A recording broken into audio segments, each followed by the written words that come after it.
그래서 오늘은 9월 방송 실시간 됐으면 그냥 놔두시고 그냥 진행합시다.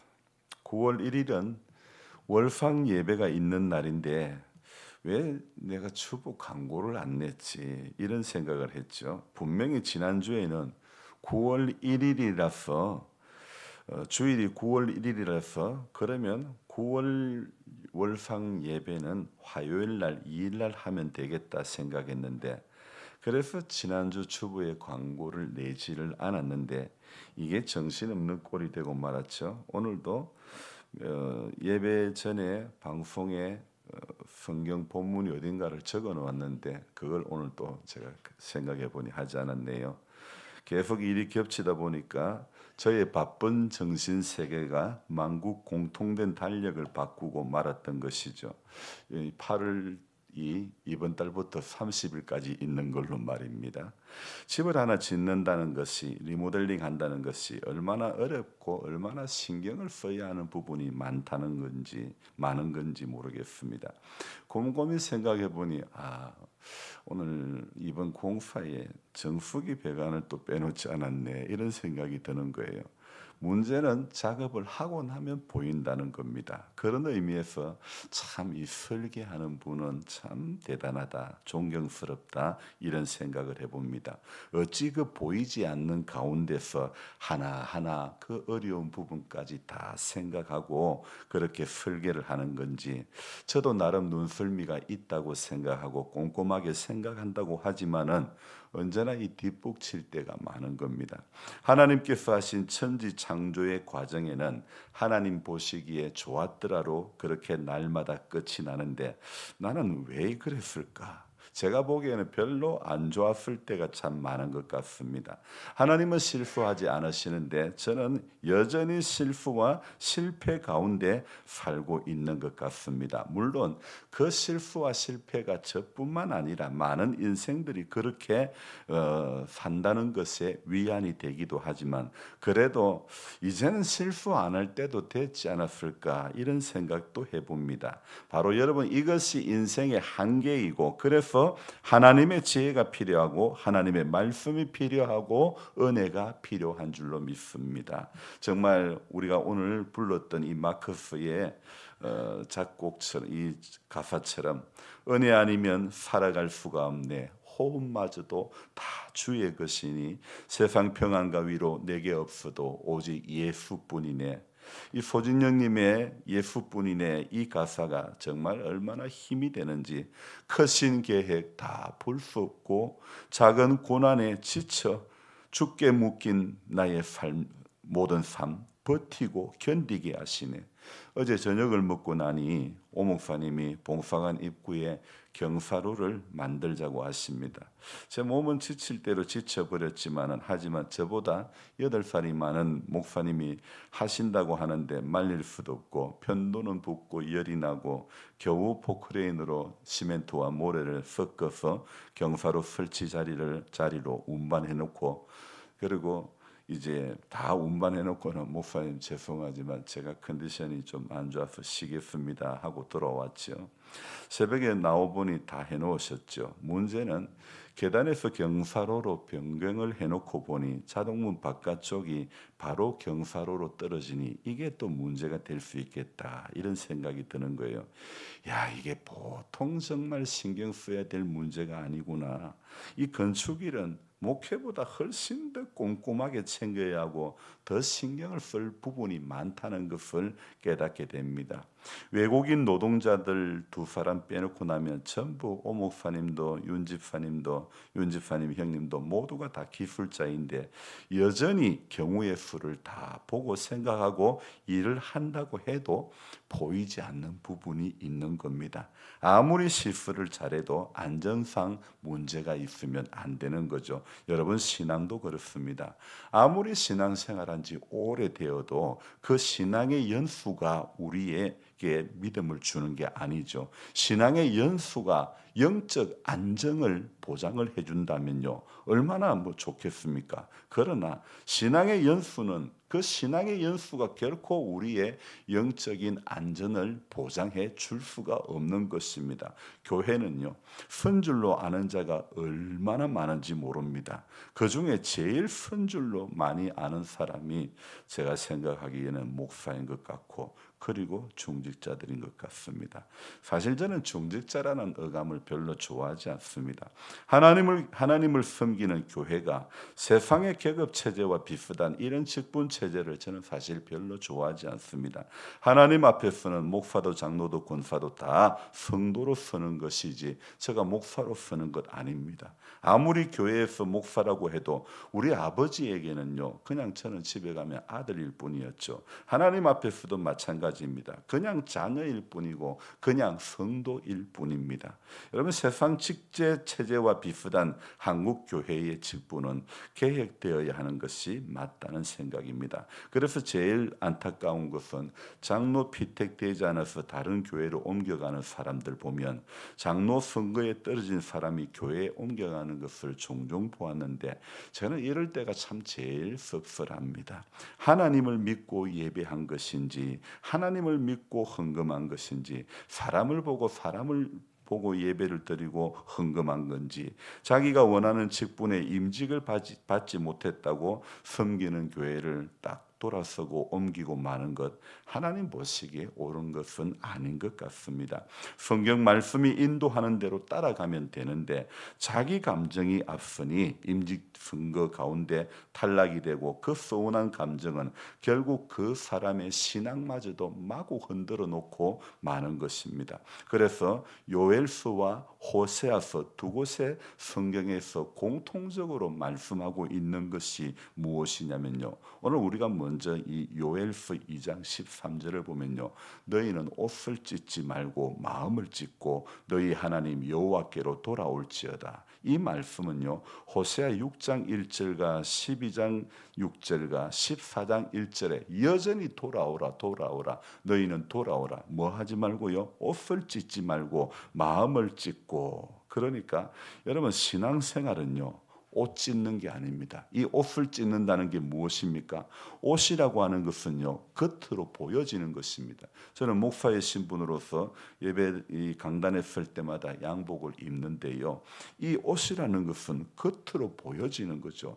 겉으로 보이는 찢는 행위가 신앙이 아니고요, 안 보이는 내 마음을 찢는 것이 바로 신앙이라는 것입니다. 요즘은 병원에서 수술을 해도요, 배를 완전히, 이 가슴을 완전히 개복해서 이렇게 수술하는 것보다도 웬만한 경우에는요, 구멍 몇 개만 똑똑 뚫어 가지고요, 그리고 로봇 팔로 수술을 하는 경우가 얼마나 많은지 모릅니다. 두꺼운 겨울 장갑을 끼고 여러분, 바느질을 하려면 그 바느질이 됩니까? 그만큼요, 이 로봇 팔로 수술을 또 하려고 하면 그만큼 의술이 좋아야 되는 것이고, 그만큼 또 카메라가 정교해야 그 몸속에 로봇 팔이 들어오고 내시경이 들어왔을 때에 몸속에 있는 피와 어떤 그런 장기에 있는 그런 장기들 사이에 지나가다 보면 오염되기 쉬운데, 그 정도의 정말 고난이도의 작업이 아닐 수가 없었죠. 여러분, 우리 마음을 찢는 것도 그렇습니다. 그만큼 어려운 일입니다. 하나님과 이스라엘은요, 언약 관계로 맺어진 택한 백성이고 그의 하나님이시죠. 그럼에도 불구하고 이스라엘은 불신앙과 불순종의 죄악을 늘 범합니다. 하나님은 이들에게요, 그래서 징벌을 내리시는데, 그냥 징벌을 내리는 게 아니라, 그냥 징계를 하는 것이 아니라 언약적 징계, 언약적 징벌을 내리시는 겁니다. 그래서 이 징벌, 이 징계는 하나님과 언약 관계에 있는 사람에게만 하나님은 이 징벌을 행하는 겁니다. 그러니까 저와 여러분들은 하나님과 언약 관계에 있는 하나님의 사람들이죠. 그래서 이 징계의 목적은요, 이스라엘 백성들을 멸망시키는 것, 다 죽이는 것에 있지 않고, 하나님은 이 징계를 통해 가지고 백성들이 죄악으로부터 벗어나 하나님께로 돌아오기를 바라시는 겁니다. 그래서 요엘서를 통해서 하시는 우리 하나님의 속마음을 우리가 오늘 12절에서 들여다보면 자 어떻습니까? 같이 한번 읽어봅시다. 여호와의 말씀에 너희는 이제라도 금식하고 울며 애통하고 마음을 다하여 내게로 돌아오라 하셨나니. 여러분, 성경에 나오는 하나님의 마음은요, 돌아오라는 것입니다. 언제라도 이제라도 돌아오라. 하나님의 마음은 돌아오라고 하는 것이 하나님의 마음입니다. 그리고 13절에 다시 한번 돌아오라고 말씀하고 계십니다. 너희는 옷을 찢지 말고 마음을 찢고 너희 하나님 여호와께로 돌아올지어다. 그는 은혜로우시며 자비로우시며 노하기를 더디하시며 인애가 크시사 뜻을 돌이켜 재앙을 내리지 아니하시나니. 아멘. 하나님께 돌아오기 위해서는요, 진정한 회개가 있어야 하는 것입니다. 통회하고 자복하는 마음이 있어야 하는 것입니다. 상한 심령이 되어야 하는 것입니다. 이것이 겉으로 드러나는 형식적인 것이 아닙니다. 옷 찢는 거, 이 옷 찢는 거, 겉으로 드러나는 거, 이거 아닙니다. 마음을 찢어야 되는 것입니다. 이러한 고백을 가지고 하나님께로 돌아오라고 말씀하고 있습니다. 여러분, 죄가 크고 죄가 많으면 하나님께서 과연 나를 용서해 주실 수 있을까? 이런 생각도 할 수 있는데 이 또한 사탄 마귀가 주는 유혹인 것입니다. 죄의 심각성에 대해서 인식을 하지 말라는 것이 아니고 심각하게 받아들이고 죄를 고백하고 마음을 찢고 하나님께로 돌아오는 데까지 나아가야 되는 것입니다. 아무리 대단한 죄악이라도 진심으로 마음을 찢으며 회개하고 용서를 구한다면 하나님께서는 반드시 용서해 주신다는 겁니다. 왜요? 그분은 은혜로우시고 자비로우시고 노하기를 더디하시는 하나님이시기 때문입니다. 그뿐만 아니라 또 인애가 크셔서 진정으로 회개하면 하나님은 뜻을 돌이켜 재앙을 내리지 않으시는 분입니다. 어디 그뿐입니까? 14절을 봅시다. 같이 읽어봅니다. 주께서 혹시 마음과 뜻을 돌이키시고 그 뒤에 복을 내리사 너희 하나님 여호와께 소제와 전제를 드리게 하지 아니하실는지 누가 알겠느냐. 이 말씀은요, 14절의 이 말씀은 마음을 돌이키시고 그 뒤에 복을 내리사 재앙을 거두시고 복을 내리시는 분임을 기억하라는 것입니다. 잘못하면 그것에 대한 대가를 지불해야 되는 거죠. 하나님의 자녀도 마찬가지입니다. 언약 관계에 있기 때문에 언제나 우리는요, 우리가 징계를 받는다면 언약적 징계, 언약적 징벌을 받게 되는 거죠. 혹시 징계를 받아도 하나님에 대한 오해가 있으면 안 됩니다. 하나님의 목적은요, 징계에 있지 않고 뭐라고요? 돌아오는 것에 하나님의 뜻이 있는 겁니다. 나의 죄악에 대해서 철저하게 마음을 찢으며 회개하고 하나님 앞에 돌아가는 것, 돌아오라고 징계를 하는 겁니다. 돌아오라고 70년 만에 이제 회개하고 하나님 앞에 우상 숭배에 대한 회개하고 그러면 나아가면 70년 뒤면 돌아오게 하리라. 하나님은 남유다가 망하고 북이스라엘이 망하고 나라가 완전히 싹도 망하고 없어지는 것이 하나님의 목적이 아니고 70년이 차면 돌아오게. 하나님의 약속은요, 말씀이 약속하고 있는 것은요, 하나님이 언약하고 있는 것은 언제나 돌아오게 하실 여지를 두고 징계를 하시는 하나님인 줄로 믿습니다. 그래서 인애가 크신 하나님께서 오늘도 우리를 사랑으로 안아주시고 돌아오기만 하면, 마음을 찢고 진정한 회개가 있고 돌아오기만 하면 하나님은 큰 복을, 크신 사랑을 내려주실 것입니다. 그래서 저와 여러분들은 오늘도요, 이 요엘서와 또 오늘 아침에 새벽에 호세아서를 읽고 열왕기상 요 몇 군데를 읽으면서 하나님을 아는 것, 인생이 제일 중요한 것은요, 저도 오늘 아침부터도 정신이 없지만은 그러나 하나님, 늙어 백수가 되어도 시편 기자는 나를 떠나지 말라 그런 고백을 했지만은 우리가 기도해야 될 것이 그 중에 하나가 이것인 것 같습니다. 하나님, 아무리 늙어도 하나님을 아는 지식에서 부유한 그런 사람이 되기를 원합니다. 하나님을 오늘도 알아가기를 원합니다. 이것이 우리 평생의 기도의 제목이 되어져야 될 줄로 믿습니다. 인생이 아무리 어려워도요, 하나님이 어떤 분이라는 걸 알면요, 우리 마음의 모든 짐진 것들 그 하나님께서 우리의 짐을 다 대신 져주시고, 그래서 하나님께서 크신 계획도 우리가 다 볼 수가 없어도요, 작은 삶의 고난에 지쳐도요, 하나님은 견디고 이기게 해 주실 줄로 믿습니다. 그래서 성도는요, 하나님을 아는 지식에서 부유한 자가 되어야 되지, 세상 것 좀 몰라도 됩니다. 세상 것 좀 못 들어도 되고 못 봐도 되고, 하나님을 아는 지식을, 이 지식이 자라가는 성도가 복된 성도가 될 줄로 믿습니다. 기도하겠습니다. 하나님 아버지, 사람들은 참 궁금해하는 것이 많습니다. 그런데 갈수록 하나님에 대해서는 궁금해하지를 않는 것 같습니다. 하나님이 어떤 분인지 오늘 요엘을 통해서 말씀하시는 우리 하나님은 은혜로우시며 자비로우시며 노하기를 더디하시며 인애가 크시사 뜻을 돌이키시는 하나님이심에도 불구하고 우리는 삶의 고난에, 작은 고난에 지쳐 때로는 하나님을 바라보지 못하고 하나님을 아는 지식에서 아주 정말 작은 자가 될 때가 너무 많습니다. 성경이 요구하는 것, 말씀이 우리에게 가르치고 있는 것을 보고 들어야 신앙생활이 넘어지지 않는 것이지, 자기 감정에 붙들리고 서운한 감정에 붙들리고 억울한 감정에 붙들리면 신앙생활이 재미가 없습니다.